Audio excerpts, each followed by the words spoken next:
He had actually misled the investigators by telling that నాకు వినిపించింది, పాప అరిచినట్టు వినిపించింది అండ్ 10 o'clock అలా he try to tell some story around that. So but అది అప్పుడు డిఫరెంట్ సర్కమ్స్టాన్సెస్ ఆ ఇన్వెస్టిగేషన్ చేస్తుంటూ అది తెలిసింది తర్వాత. సో బేసికలీ నా ఆ కేసు మొత్తం డిటెక్ట్ అయింది, ద మర్డర్ వెపన్ కూడా రికవర్ అయింది, దాంతోపాటు కొన్ని అదర్ ఎవిడెన్స్, అదనపు ఎవిడెన్స్ కూడా మనకి దొరికింది. సో దాని బేసిస్ మీద మేము ఇప్పుడు కేసుకి ముందుకు తీసుకొని ఫైనలైజ్ చేసేస్తాం. దీని గురించి ఎవరికైనా ఏమైనా క్వశ్చన్స్ ఉంటే విల్ టెల్. ఇంకొక కేసు మన ఖజానా జ్యువెలర్స్ గురించి కూడా విల్ టాక్, బట్ దీని గురించి ఏమైనా ఉంటే అడగొచ్చండి. చెప్తారు. I think DCP Balanagar will tell about the slip and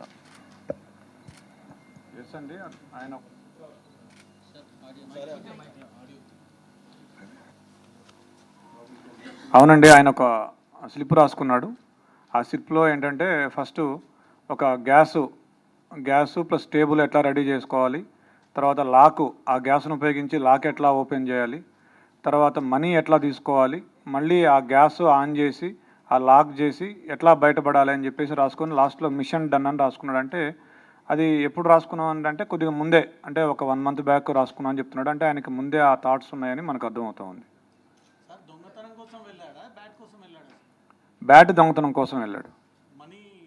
లేదు, మనం ఎన్నిసార్లు అడిగినా మనీ గురించి చెప్పడం లేదు. నాకు ఆ బ్యాటు యాక్చువల్గా ఏంటంటే డిసీజ్డ్ వాళ్ళ తమ్ముడు 6 years ఉంటాయి, ఈయన కలిసి క్రికెట్ ఆడేవాళ్ళు. ఆ బ్యాట్ ఈయనకి బాగా నచ్చింది, స్ట్రోక్ బాగా ఉంది, నాకు బాగా నచ్చింది, నాకు ఇవ్వు నేను కూడా ఆడుతా అంటే ఇచ్చేవాడు కదా పిల్లవాడు. సో దాంతో నేను ఎట్లయినా దాన్ని సొంతం చేసుకోవాలనే ఆలోచనతో 2-3 daysగా ప్లాన్ చేస్తున్నాను చెప్పాడు దానికోసం.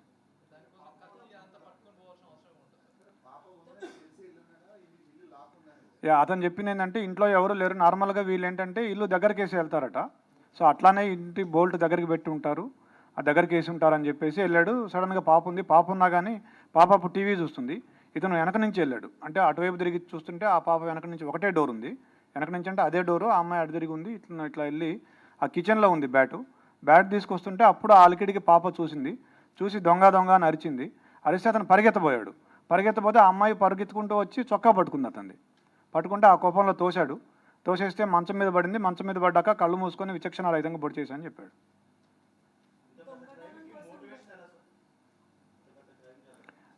అతనికి బేసిక్గా ఈ ఓటీటీల్లో, యూట్యూబ్లో ఈ క్రైమ్ థ్రిల్లర్స్, సస్పెన్స్ మిస్టరీలు చూసే అలవాటు బాగా ఎక్కువగా, దాదాపుగా ఒక 5-6 సంవత్సరాల నుంచి అదే పనిలో ఉన్నాడు. స్కూల్ కూడా ఎక్కువ వెళ్ళేవాడు కాదు. ఎప్పుడు ఏదో ఒక తన ఆలోచనలో తను ఉండి ఇలా ఊహించుకుంటూ ఉండేవాడు. అతనికి స్కూలు ఎగ్గొట్టే అలవాటు ఉండేది. స్కూల్కి వెళ్లకుండా క్రికెట్ ఆడుకోవడం, ఈ ఓటీటీ చూడడం, యూట్యూబ్ చూడడం, ఈ మిస్టరీస్ చూడడం అలవాటు ఉండేది అతనికి. అతను ఎవరైనా చూస్తే వాళ్ళని బెదిరించి రావడం, తర్వాత దాడి చేయటం, ఈ 2 ఉద్దేశాలతో కత్తి తీసుకుపోయినాడు.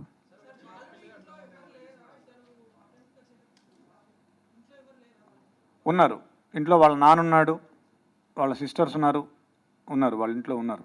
వాళ్ళ మదర్ లేదు కానీ మిగతా వాళ్ళు ఉన్నారు.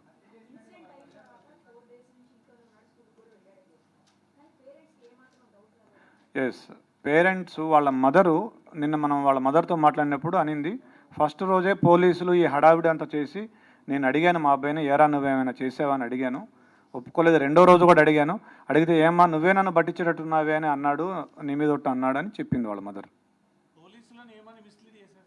పోలీసుల్ని ఆ రోజు మేము ఫస్ట్ రోజే అతన్ని క్వశ్చన్ చేసాం. ఎందుకంటే రెండింటికి జస్ట్ 2 అడుగుల దూరం ఉంటుంది, ఆ ఇంటికి ఈ ఇంటికి పిట్టగోడకి. మేము క్వశ్చన్ చేసాం ఆ ఇంట్లో ఉన్న వాళ్ళని, 3rd, 4th floor, వీళ్ళు 4th floorలో ఉంటారు, 3rd floor నుంచి వెళ్ళొచ్చు. పోలీసులకి మాకేం చెప్పాడంటే ఆ రోజు నాకు 10:15 ఆ టయానికి డాడీ అని గట్టిగా అరుపులు వినిపించాయి అని చెప్పాడు.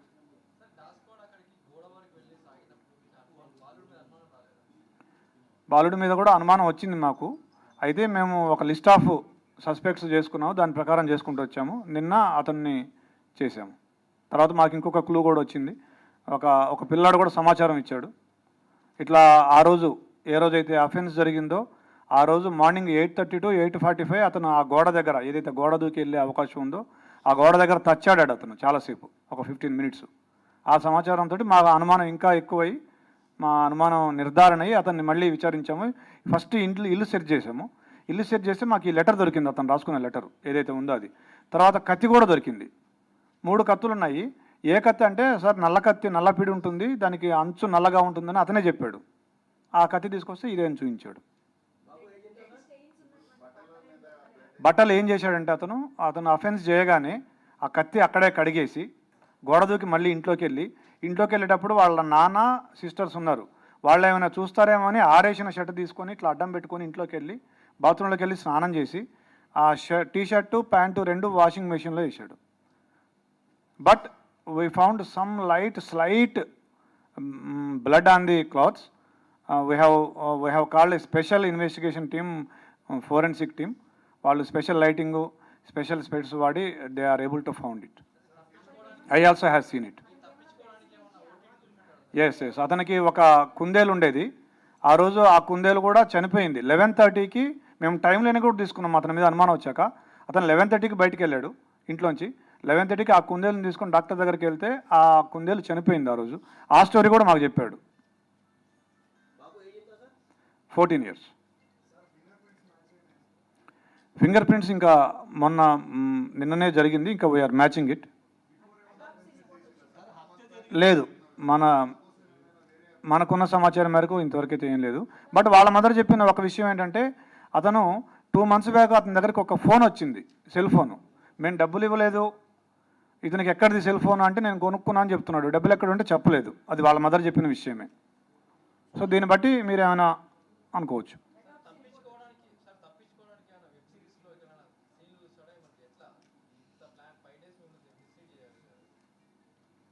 5 days మిస్లీడ్ చేయడం అంటే ఫస్ట్ డే మిస్లీడ్ చేశాడు. మనం మనకి ఇప్పటివరకు టెక్ రాలేదు కాబట్టి మనం అందరినీ విచారించుకుంటూ వచ్చే క్రమంలో. So basically it's a very typical case wear మీకు లిమిటెడ్ సస్పెక్ట్స్ ఉన్నారు. బికాజ్ ఆ ఇల్లుకి ఒకే కెమెరా దాని ఆపోజిట్ ఉంది, దాంట్లో ఎవరు వెళ్ళినట్టు కానీ బయటకు వచ్చినట్టు ఆ టైంలో లేదు. So we had very limited number of suspects. Motive prima facie ఏం మోటివ్ కనపడలేదు. సో ఈ idea that somebody side building నుంచి దూకి రావచ్చు అని అది కూడా ఫస్ట్ డే వచ్చింది. బట్ ఇలాంటి కేసెస్లో వేర్ మోటివ్ ఎక్కడ క్లియర్గా ఏం కనపడటం లేదు. అండ్ అంటే సో మెనీ అన్ఆన్సర్డ్ క్వశ్చన్స్ ఉన్నాయి మాకు యాజ్ ఇన్వెస్టిగేటర్స్. ఆ టీం అందరికీ చాలా అన్ఆన్సర్డ్ క్వశ్చన్, ఇదెందుకు జరగాలి అని ఉండేది. సో ఒక వే ఆఫ్ రూలింగ్ అవుట్ చేస్తూ పోవాలి పాసిబిలిటీ, ఇది కాకపోవచ్చు అని రూలింగ్ అవుట్ చేస్తూ వెళ్ళారు. And this is a typical case wear technical evidence, ఇప్పుడు నౌడేస్ మీరందరు చెప్తూ ఉంటారు దట్ ఇప్పుడు టెక్నికల్ ఎవిడెన్స్ లేకపోతే పోలీస్ ఏం చేయలేదు. ఇది typical case where there was no technical evidence except the fact that ఆ ఇల్లుకి ఎవరు వెళ్ళలేదు, అది తప్ప ఇంకేం టెక్నికల్ ఎవిడెన్స్ లేదు. So it was very painstaking regular detective work అంటాం కదా, ఇన్వెస్టిగేషన్ వర్క్. అదే repeated same thing going over the same thing again and again చేసి అది బ్రేక్ త్రూ వచ్చింది. సో ఇమ్మీడియట్లీ మీకు ఎన్ని క్వశ్చన్స్ వచ్చినాయి, మాకు దానికంటే ఎక్కువ క్వశ్చన్స్ ఆ ఫస్ట్ డే వచ్చినాయి. బట్ ఆ క్వశ్చన్స్కి ఆన్సర్స్ ఇంత ఇమ్మీడియట్లీ ఏం రాలేదు. మీరు కూడా ఇప్పుడు చూస్తున్నారు, రీజన్ చూస్తే అలాంటి రీజన్ ఎవరికి స్ట్రైక్ కాదు, ఇలాంటి రీజన్ ఉండొచ్చని. బట్ ఇలాంటి కూడా రీజన్స్ ఉంటాయి అండ్ ఇలాంటి కూడా ఇన్సిడెంట్స్ జరుగుతాయి. సో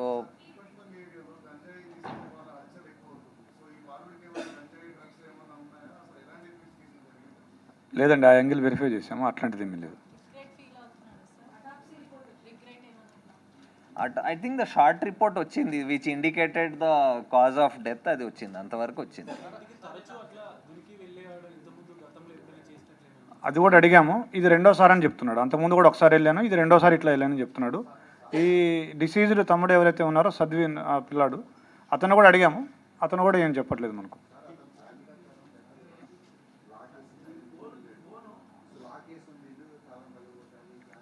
లాక్ అని చెప్పలేదు మనకి.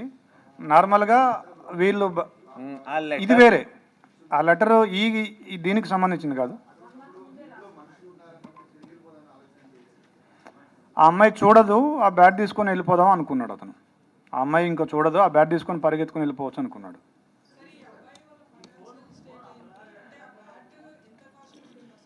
ఎస్, అడిగాము మేము, మరి బ్యాట్ అంటే మీ పేరెంట్స్ని అడిగితే కొనిస్తారు కదా అని అడిగితే, సార్ అతను ఉద్దేశంలో ఆ ఫ్యామిలీ ఫైనాన్షియల్ ఇబ్బందుల్లో ఉంది. మా నాన్నకి జాబ్ లేదు, మా మదరు చిన్న జాబ్ చేస్తుంది, మా అక్కలకి ఫీజు కట్టాలి, ఇంకా నేను ఎందుకు వాళ్ళని ఇబ్బంది పెట్టాలి అని వాళ్ళని అడగలేదు అని చెప్పాడు. మనం ఈ కేస్కి మనం when we are asking the questions, మనం ఒక 14-year-old అబ్బాయి పర్స్పెక్టివ్ అండ్ దట్ బ్యాక్గ్రౌండ్ నుంచి అనుకుంటే మేబీ మనకి ఆన్సర్స్ వస్తాయి. మన పర్స్పెక్టివ్లో క్వశ్చన్స్ అడిగితే మనకి లాజిక్ కనపడకపోవచ్చు. ఒక బ్యాట్ కోసము అంటే ఇలా జరగాలని from our perspective I don't think దానికి ఒక ఆన్సర్ మనకి సాటిస్ఫై చేసే ఆన్సర్ రాకపోవచ్చు. బట్ అలాంటి ఒక సిచ్యువేషన్లో ఒక ఆ ఏజ్లో ఉన్న అబ్బాయి అలాంటి పరిస్థితిలో ఉన్న ఆయన పర్స్పెక్టివ్లో మేబీ ఇట్ ఈస్ అది అలాగా జస్టిఫై అవుతుంది ఆయనకేమో.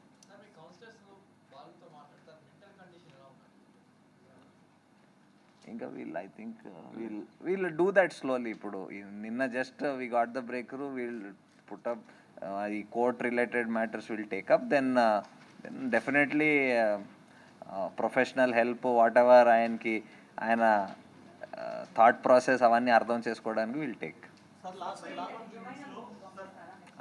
Because he's a juvenile, he will go to a juvenile.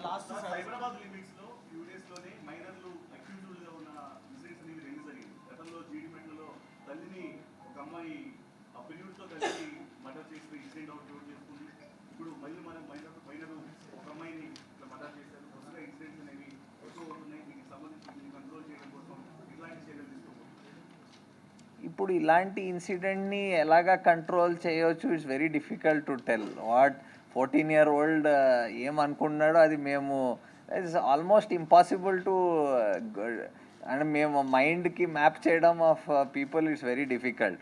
Unless crime usually control ఎలాగవుతుంది when previous occurrence or history అలాగుంటే కంట్రోల్ అవుతుంది. కానీ when individual decide something in his mind, ఇలాంటికి there is no way of anybody అంటే ఇది మేమే ముందు ఆలోచించి దానికి ఆపడానికి అసలు మీరు చెప్పాలి ఏమైనా ఉంటే.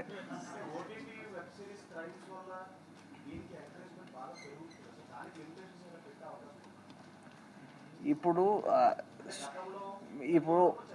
We are living in the age of information, open information. మీరు ఓటీటీ చూస్తారా, వెబ్ సిరీస్ చూస్తారా, చూడరు, మీకు నచ్చినా నచ్చపోయినా you are one, this device is connects you to so many things. Whether అది స్పెషల్లీ ఫర్ పిల్లలకి parents have to exercise that caution. స్కూల్లో అది ఎంత యాక్సెస్ ఇవ్వాలి, దాంట్లో ఏది మంచి ఏది చెడ్డ అది చెప్పడం, అవన్నీ it is a process which takes place at home, which takes place at school. So మనం ఈ ద్వారా ఇవి చెప్పడం దీని ఒక ఉద్దేశం ఏమంటే అందరికి తెలవాలి ఇలా జరుగుతుంది. సో మనం as a society, as families, as schools మనం ఏం ప్రికాషన్ తీసుకోవాలి, మనం తీసుకోవాలి దానికి.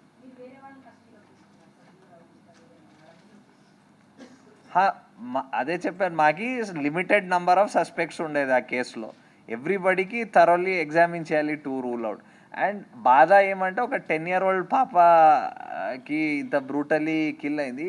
It touches everybody. సో ఆ పార్ట్లో ఇంకా ఎవ్రీథింగ్ ఇన్ డీటెయిల్ వెళ్ళాల్సింది వచ్చింది. So the investigation team actually I think last 4 days, I think morning to night and beyond they were only doing this, going through again and again. And మీరు వాళ్ళ frustration అర్థం చేసుకోవాలి. అంటే ఇంత ఇది అయ్యి అది చేయలేక అండ్ బ్రేక్ త్రూ రాకపోవడం, అది they're still working on and it's అలాగే అవుతుంది. ఒక్కొక్కసారి breakthroughs immediately Rao.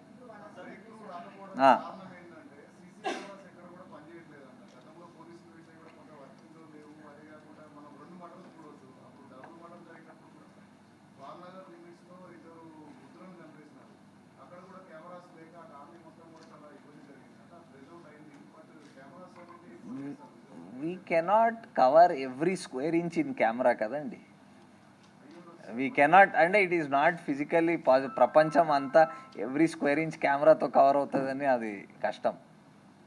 I don't think that is very feasible. ఎంత అయినా there will be some areas where cameras will not be there. మనం 3500 square కిలోమీటర్స్కి every inch కెమెరాతో cover అవ్వాలంటే అది ఇట్స్ అ ఇంపాసిబిలిటీ.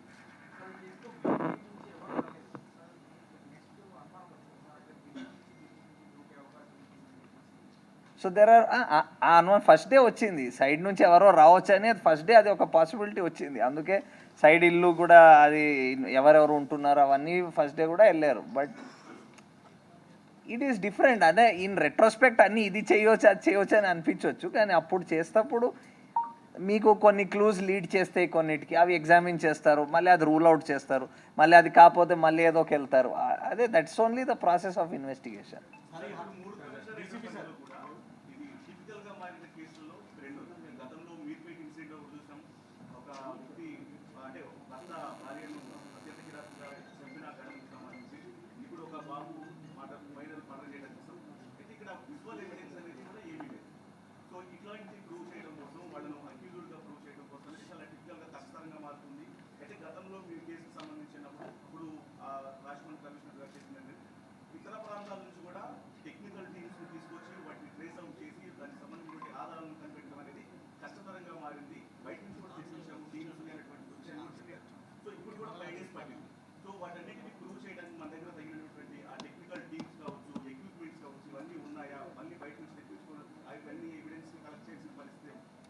అంటే ఈ టు డిటెక్ట్ చేయడానికి మాకేం దీనికి టెక్నికల్ అవసరం లేదు, ఉన్నా కూడా అదేం పనికిరాదు.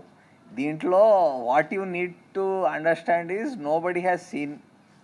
ఓకే, ఆ person has gone, committed offence, came back because of the circumstances. దానికి ఏం మనకి I think 24 hours satellite imagery ఉంటే తప్ప over every house possible, which is not possible. అది ఉంటే తప్ప there is no way we can do that. So ఇప్పుడు కాదు, క్రైమ్స్ ఈరోజు జరగటం లేదు కదా, crimes have been occurring since human beings have existed. So దానికి ఇప్పుడు ఇది ఉన్న ముందు కూడా డిటెక్ట్ చేసేవారు. ఒక 30 years బ్యాక్ మర్డర్ జరిగింది కదా, 35 years బ్యాక్, అప్పుడు కూడా డిటెక్ట్ చేశారు. అప్పుడు సీసీ కెమెరా ఉండకపోవచ్చు, ఉండొచ్చు. So it's all a process. When a crime takes place, ఎంత మంచిగా ప్లాన్ చేసినా ఎక్కడొకటి తప్పు జరుగుతుంది. దెర్ ఆర్ సమ్, ఆ తప్పు ఒక్కొక్కసారి మాకు దొరుకుతుంది, ఒక్కొక్కసారి కొంచెం టైం తర్వాత దొరుకుతుంది, ఒక్కొక్కసారి దొరకదు. Okay, nobody is perfect in the world, neither is the criminal perfect Nar is the police perfect. So it happens, sometimes it happens immediately, sometimes it takes time. Whether we are making the effort or not, whether we are covering everything, that is important. అది చేసాం. So ఒక రోజు వచ్చింది. Sir DCP ఈ హత్య జరిగిన తర్వాత బాలుడు ఆ అమ్మాయి వాళ్ళ ఇంటికి ఎవరెవరు వస్తున్నారు, పోలీసులు ఎప్పుడు వస్తున్నారు, సాధారణ ప్రజలు, క్లూస్ టీమ్స్ ఇవన్నీ దగ్గరుండి మానిటర్ చేశాడంట, నిజమేనా సార్? పక్కనే ఇల్లు, 4th floor, అతను బాల్కనీలోకి వస్తే వీళ్ళ ఇల్లు కనిపిస్తూ ఉంటుంది. అది చూసేవాడు, చూసి బాగా టెన్షన్ కూడా పడుతుండేవాడు రోజు. అది పేరెంట్స్ కూడా అబ్జర్వ్ చేశారు, అతను కూడా తర్వాత మాకు చెప్పాడు. ఒక 5 టీములతోటి దాదాపుగా ఒక 20 మంది ఎప్పుడు గత 5 రోజులుగా ఇదే పని మీద ఉన్నారు. Okay, so you go to the next one. Okay,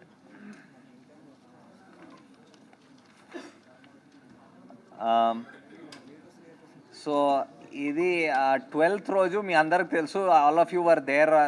అక్కడ చందన్ నగర్లో ఒక జ్యువెలరీ షాప్, ఖజానా జ్యువెలరీ షాప్లో అక్కడ ఒక డెకాయిటీ జరిగింది. 6 people మార్నింగ్ ఎగ్జాక్ట్లీ 10:35కు వచ్చేసి అక్కడ వాళ్ళు గ్యాదర్ అయ్యి మార్నింగ్ మీటింగ్ జరుగుతూ ఉంటే ఆ సేఫ్ ఓపెన్ చేసే టైంకి వచ్చేసి ఒక డెప్యూటీ మేనేజర్కి ఫైర్ చేసి లోపలికి వెళ్ళి ఇన్సిడెంట్లీ ఆ రోజు ఆ మేనేజర్ ఎవరి దగ్గర సేఫ్ది సెకండ్ కీ ఉంటుంది, ఆయన అక్కడ లేడు.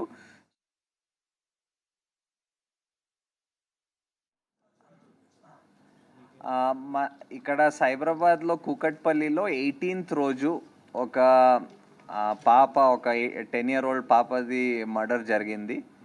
Very sad incident. అండ్ ఆ రిపోర్ట్ అయిన వెంటనే we started the investigation.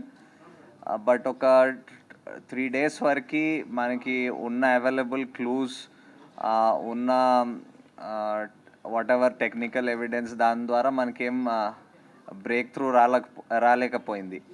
So the investigation మళ్ళీ రైట్ ఫ్రమ్ బిగినింగ్ చేస్తూ ఉంటూ వెళ్ళాం. ఏమైనా క్లూస్ వీఆర్ మిస్సింగ్ అవుట్ అది చూస్తూ ఉంటూ వెళ్తే నిన్న we got a breakthrough in that case. And ఆ కేసులో ఒక నేబరింగ్ ఇల్లులో ఉన్న ఒక 14-year-old అబ్బాయి, he was found to have committed ఆ మర్డర్ని. బేసికలీ ఆయన ఏం చేశాడంటే వాళ్ళ ఇల్లు దగ్గర దగ్గర ఉంటుంది. సో వీళ్ళ టెర్రస్ నుంచి వాళ్ళ టెర్రస్ వరకు వితౌట్ ఎనీ ప్రాబ్లం వెళ్ళిపోవచ్చు, దూకి వెళ్ళిపోవచ్చు. సో ఆయన ప్రకారం ఆయన దూకేసి అక్కడ వెళ్ళి ఒక క్రికెట్ బ్యాట్, వాళ్ళ ఇంట్లో ఒక క్రికెట్ బ్యాట్ ఉంటుంది, ఆ క్రికెట్ బ్యాట్ దొంగతనం చేయడం అని, అది ఆయన దగ్గర పెట్టుకోవడం అని అనుకొని వెళ్ళాడు. సో అది వెళ్తప్పుడు అక్కడ అది బ్యాట్ తీసుకొని బయటకు వస్తప్పుడు పాప హ్యాస్ సీన్ హిమ్. చూసినాక వెంటనే అరిచింది. అరుస్తే ఈయన భయపడి ఇమీడియట్లీ ఆమెకి అక్కడ ఇంట్లో బెడ్రూమ్లో తోసేసి అక్కడ ఆయన ఒక నైఫ్ పట్టుకు వెళ్ళాడు. సో ఆ నైఫ్తో he stabbed her and then వచ్చేసాడు. అండ్ ఇన్ఫ్యాక్ట్ మనకి తర్వాత ఇన్వెస్టిగేషన్ డీటెయిల్లో చూసేటప్పుడు మన ఐఓస్ రియలైజ్ దట్ ఇనీషియల్ స్టేజెస్లో కూడా ఎగ్జామిన్ ఆయనతో మాట్లాడేటప్పుడు he had actually misled the investigators by telling that నాకు వినిపించింది, పాప అరిచినట్టు వినిపించింది అండ్ 10 o'clock అలా he try to tell some story around that. So but అది అప్పుడు డిఫరెంట్ సర్కమ్స్టాన్సెస్ ఆ ఇన్వెస్టిగేషన్ చేస్తుంటూ అది తెలిసింది తర్వాత. సో బేసికలీ ఆ కేసు మొత్తం డిటెక్ట్ అయింది, ద మర్డర్ వెపన్ కూడా రికవర్ అయింది, దాంతోపాటు కొన్ని అదర్ ఎవిడెన్స్, అదనపు ఎవిడెన్స్ కూడా మనకి దొరికింది. సో దాని బేసిస్ మీద మేము ఇప్పుడు కేసుకి ముందుకు తీసుకొని ఫైనలైజ్ చేసేస్తాం. దీని గురించి ఎవరికైనా ఏమైనా క్వశ్చన్స్ ఉంటే విల్ టెల్. ఇంకొక కేసు మన పాప చనిపోయింది, మాకు తెలియదు అసలు ఇంత ప్రీప్లాన్గా మర్డర్ చేస్తాడని. వాడు మాత్రము చాలా క్రూరమైన వాడు బాలుడు కాదు, చాలా మేజర్ ప్లాన్ చేసాడు, మేజర్ వాడు. వాడు మాత్రం భూమి మీద ఉండొద్దు మేడం, ఒకటే చెప్తున్నాను. వాడు మాత్రం ప్రభుత్వం కఠినంగా శిక్షించాలి, వాడిని ఉరి తీయడమో ఏం చేయడం చేయాలి ఖచ్చితంగా. వాడికి నాకు మాత్రం న్యాయం జరగాలి, నా కడుపు పంట చల్లారాలంటే, నా బిడ్డ ఆత్మశాంతి జరగాలంటే వాడు మాత్రం భూమి మీద ఉండద్దు. ప్రభుత్వాన్ని కోరుతున్నా, చట్టాన్ని కోరుతున్నా, ఇదే నేను కోరేది. ఇంతకుముందు అంటే నా కొడుకు వాడితో క్రికెట్ ఆడేటోడు, అంటే పెద్దవాడే, వానే స్కూల్, సేమ్ స్కూల్. నా కొడుకు వాడు సేమ్ స్కూల్. వాడు క్రికెట్ ఆడడానికి పిలుస్తుండే, చేస్తుండే. నేను ఎప్పుడు పట్టించుకోకపోతుండే, ఎందుకంటే నేను మార్నింగ్ వెళ్ళి ఈవినింగ్ వస్తున్నాను. నాకు టైం దొరకదు, నా వైఫ్కి కూడా టైం దొరకదు. ఇంటికాడ ఉండాలి, చూడాలి. పిల్లల్ని ఎప్పుడు వదిలేసి వెళ్తాం మేము. కొత్త కాదు ఇది. ఇప్పుడు ఓనర్స్ కూడా మాకు కొద్దిగా మంచిగా ఉంటారు, వాళ్ళు మంచిగా సహకరిస్తారు మాకు. ఎందుకంటే ఇక్కడ వెళ్తుంటే కూడా అడుగుతుంటారు, ఎక్కడ వెళ్తారు, ఏం చేస్తారు అని అన్నీ అడుగుతుంటారు. వాళ్ళు కూడా మంచి వాళ్ళు, అట్లా ఏం లేదు. ఈ పిల్లోడు చాలా పెద్దవాడు, వరస్ట్ క్యాండిడేట్, క్రిమినల్, చాలా క్రిమినల్. వీళ్ళు మాత్రం బాలుడని గుర్తించకండి మీరు, చాలా పెద్దోడు. వీడు చేసే పనికి వాళ్ళ ఫ్యామిలీ చాలా సపోర్ట్ ఇచ్చింది. 5 రోజులు వాడు ఇంట్లో ఉన్నాడు, అదంతా తీసుకొని ఇంట్లో పెట్టుకున్నాడు. అంటే వాళ్ళ ఫాదర్ మమ్మీ అడుగుతారు ఖచ్చితంగా, ఇది ఎక్కడ వచ్చినాయి, ఏం వచ్చినాయి అని చెప్పి. వాడు ఇన్ని రోజులు స్కూల్కి వెళ్ళడం, ఇంత భయం లేదు మేడం వాళ్ళకైతే, ఇంత భయం లేదు, ఏం లేదు వానికైతే. ఆ భయం లేక ఉన్నాడంటే వానికి మాత్రం కఠినంగా శిక్షించాలి మీరు, ఖచ్చితంగా ప్రభుత్వానికి కోరుతున్నాను నేను. అదే నాకు కడుపు, ఇంత భయం లేదు వాడికి. పోలీస్ వాళ్ళని చుక్కలు జీవించిందంటే వాడికి ఇంత భయం లేదు. భయం లేని క్యాండిడేట్ని అసలు ఉంచదు భూమి మీద. వాడు ఇది వదిలేస్తే నాసంటి తండ్రిని ఎంతమందిని ఏడిపిస్తాడు వాడు. నేను అది కోరుకుంటున్నా ప్రభుత్వాన్ని. బ్యాట్ నాకు కొడుకుది, అది నేను కొనిచ్చాను, 1000 రూపాయలు పెట్టి నేను కొనిచ్చాను. ఆ బ్యాట్ కోసం ఎప్పుడు కూడా వాడారో నాకు చెప్పలేదు, డిస్కషన్ అవ్వలేదు నా కొడుకుతో. నేనేంటంటే ఈ మార్నింగ్ వెళ్ళి ఈవినింగ్ వస్తా. వాడు అప్పటికే తిని పడుకుంటాడు, ఒకసారి ఆడుకుంటాడు, నేను అడగను కూడా. అది జరిగింది. మీరు వచ్చేసరికి సిచ్యువేషన్ ఎట్లా ఉంది? సిచ్యువేషన్ వచ్చేసరికి ఓపెన్గా సైలెంట్ ఉంది మేడం అక్కడ. నేను 12:30, 12:50, 12:40, 12:45 వచ్చిన, కింద చూసిన, మా పాపని పిలిచిన, పలకలేదు, బయటకొని గొల్లెం ఉన్నది. నేను కాలు కడుక్కొని ఇంట్లోకి వెళ్ళేసరికి పడుకోండి, ఎప్పుడు చనిపోయిందేమో పడుకొని ఉన్నది. అది అన్ని లైట్స్ అన్ని ఆఫ్ చేసి ఉన్నాయి అక్కడ. అంటే అక్కడ డబ్బాలో ఉండి అవన్నీ ఏం చూడలేదు నేను పాపని చూడగా నాకు మైండ్ ఏం పనిచేయలేదు. నేను ఏడ్చుకుంటూ అయ్యేసరికి కిందికి ఊరికొచ్చారు, పోలీసు వాళ్ళకి ఫోన్ చేశారు, అంబులెన్స్ ఫోన్ చేశారు, అక్కడక్కడ జరిగిపోయింది. నాకేం టైం ఇవ్వలేరు పోలీసు వాళ్ళు. నా ఏడుపు, నా బాధ అదే. నేను మళ్ళీ బయటకు వచ్చి ఏడ్చుకుంటూ వచ్చి ఆ పిల్లని అడిగిన, అరే ఎవరైనా వెంకట్ ఇక్కడ వచ్చి ఎవరైనా పిలిచిరా అంటే, అవును అంకుల్ మీ పాప డాడీ డాడీ అని 4 times పిలిచింది. నేను వీడే చెప్పాడు. వీడు చెప్పింది నాకు ఆ మైండ్ నాకు వెలగలేదు, నా కళ్ళల్లో నీళ్ళు ఆగలేదు. నాకు ఎట్లా అంటే నేను అసలు షాక్ అయిపోయినా. నేను చెప్పిన 4 times పిలిచింది, నేను బయటకు వచ్చిన, స్నానానికి వెళ్ళిపోయిన అంకుల్ నాకు ఏం తెలియదు అనేసి అన్నాడు. అప్పుడే ఏడ్చుకుంటా మా కొడుకుని కూడా ఓదారుస్తుండు, వాడు ఏడవక అని చెప్పి ఓదారుస్తుండ. పక్కనే ఉన్నాడు వాడు, పక్క బిల్డింగ్ లో, పక్క బిల్డింగ్ లో ఉండి చూస్తున్నాడు వాడు. స్పాట్కి రాలేదు, పక్క బిల్డింగ్ లో ఉండి చూస్తున్నాడు వాడు. అంటే గోడ దూకి అనేక సార్లు వచ్చాడు. అది ఎప్పుడు నేను ఇంటికాడ ఉండాను మేడం, అది నాకు తెలియదు ఎట్లా వస్తుండే. నా కొడుకుతో ఎప్పుడైనా ఇంటికి వచ్చిండా ఏమో, బర్త్డే పార్టీకి ఒకసారి వచ్చిరండి. గోడ దూకి ఇవతలకి వచ్చేదా నాకు తెలియదు, అది నాకు తెలియదు. నేను ఇంటికాడ ఉండాను మేడం, మాక్సిమం ఉండాను. నేను మార్నింగ్ 8 o'clock వెళ్ళిపోతా, స్కూల్ ఉంటే 8 o'clock వెళ్ళిపోయి ఈవినింగ్ మళ్ళీ 7 కమెంట్ డ్రాప్ చేసి మళ్ళీ నేను నా పని నేను చేసుకుంటా. మళ్ళీ 10కి ఇంటికి వస్తాను నేను. అంటే నమ్మారా ఇతనే చంపాడు? నమ్మలేదు మేడం, నాకు తెలియదు అసలు. నేనే షాకింగ్, మొత్తం మొత్తం అందరు షాకింగ్ లో ఉన్నారు. వాడు ఏంది, వాడు అసలు క్రిమినల్ మైండ్ ఏంది, వాడు రాసుకొని చంపడం ఏంది నాకే అర్థం అవుతలేదు.